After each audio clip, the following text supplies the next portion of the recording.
30 ரூபா தானே இருக்குது, 10 பேத்துக்கு எப்படி டீ வாங்குறது? பாஸ் லைட்டாக ஒரு பார்சல் டீ. வாங்கிக்கலாம். பாஸ் இது ரொம்ப லைட்டா இருக்கு, டிகாஷன் இன்னும் கொஞ்சம் ஆட் பண்ணிக்கோங்க. பாஸ் ரொம்ப டிகாஷன் அதிகமா இருக்கு, பால் இன்னும் கொஞ்சம் ஊத்திருங்க. பால் இன்னும் கொஞ்சம்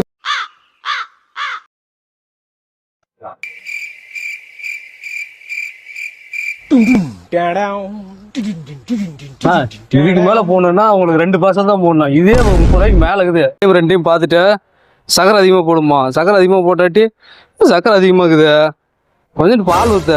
டேய் சக்கரை தூக்கலாம், ஒரு ஸ்ட்ராங்காக ஒரு டீ ஒன்று போட. பாலும் மண்டையும் வரும். அந்த அவசியம் டீ குடிக்க. பையா இந்த சாயா, அந்த டீ கொண்டு வரது இவ்வளோ நேரமாடா? அது அந்த பையாட்ட கேளு. அந்த பையாவுக்கு இருக்குது ஒன்று. இதுக்கு மேலே இதே மாதிரியே தான் டீ போடுற. என்னை யாருன்னு சொன்னா ஓனரை கேட்டுக்க, தெரிஞ்சுக்க. போயிட்டா போடா.